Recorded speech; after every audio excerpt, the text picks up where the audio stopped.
Hi everyone, this is my week 2 blog for my entrepreneurship experience unit for my Deakin studies. What did I do this week?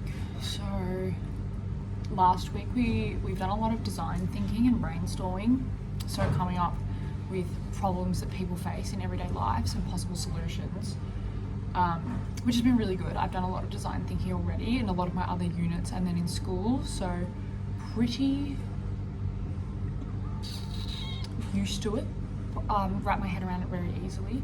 So I'm enjoying it, but also I'm ready for like the next bit of the project. So basically we're doing a project that is, we're getting into groups and then we're doing coming up with a problem, then a solution for basically the idea of a startup, and then we're pitching it. We're going through the process of interviewing customers and seeing if there's actually a customer base for it, how it can work, is it feasible, and then presenting it to a board of professionals at the end of the unit as like a Shark Tank style pitch. So I think at the moment I'm really just excited to jump into that process already. But in today's class we basically did design thinking, and we did basically these trees. So it was this concept of a tree that the trunk is the problem, so the problem you face. So for example, we did education being not affordable.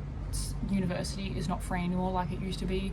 Primary school, high school, further education, very expensive.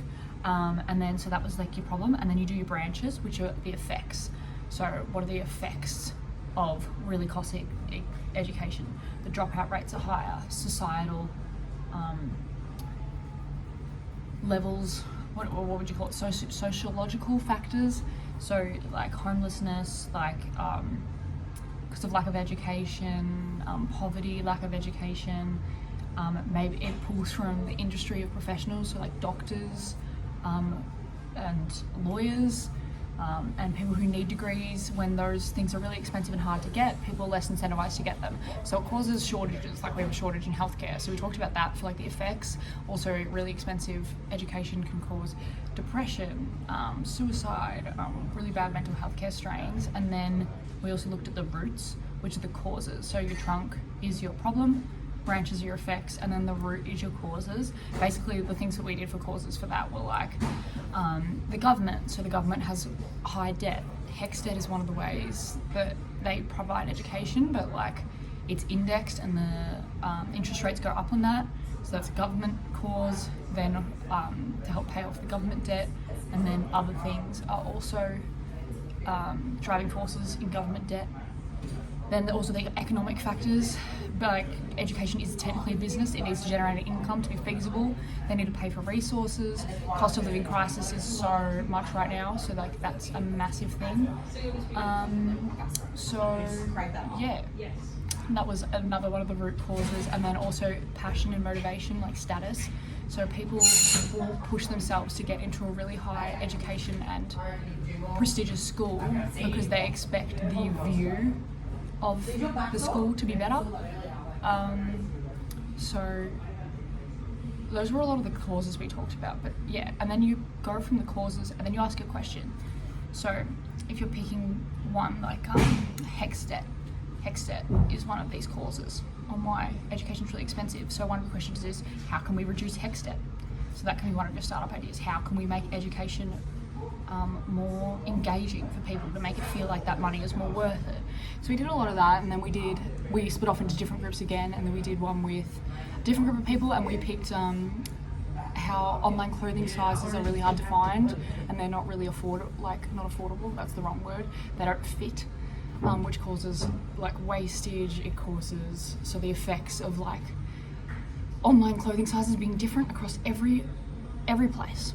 Every website you go to, there's different clothing sizes and they fit differently, and there's different product measurements. People don't know how to measure themselves properly because they also use different ways of measuring. Some people measure the waist from the smallest part of your waist, some people measure it for the biggest parts, and there's all these different disparities. So we talked a lot about that, and then the effects of it being so hard you can't try on clothes when you're online shopping, and all these companies make a different size medium. The effects are like product wastage, like money wastage, there's financial losses, the return policies are usually can be pretty subpar, so you can't get your money back, and then that clothes can't be reused, and then there's product waste, and then there's also waste in the time and resources it took to get that product from one place to the other. There's customer dissatisfaction, they're annoyed with the process, they're unhappy, they're annoyed at the brand, it impacts mental health and body image.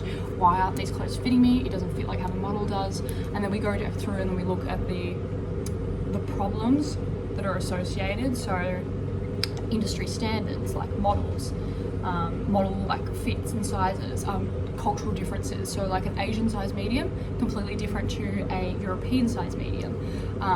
Because of their industry standards. So then that creates difference again in the sizing. So they're both medium, but they're completely different.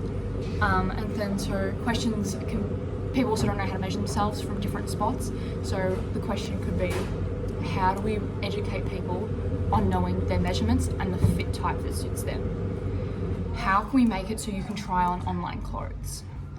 How can you, a lot of these questions on how can you make this process better, how can you eliminate this problem, and then the effects of it. So we talked about that a lot today, and the next step is forming groups, and then we're going to jump into finding some more problems and interviewing customers with the group. I've met a couple of lovely people that I think will be really good for a group. And so we've connected on Instagram to stay in touch, and then we're going to look at Slack as one of our mediums that we're using in this course to stay connected with everyone. So that was it for week 2 and a bit of week 1. Week 1 was a lot of introducing ourselves to the course and everyone. I'm excited. I feel like it'll be good to wrap my head around the process. A lot of people already jumped to the solution, and I find that I'm already doing that, and I'm trying to stop myself from doing that. So we will see how that goes, but I'm intrigued, but I'm ready to jump into it now. That is all for week 2, and I will check in again week 3.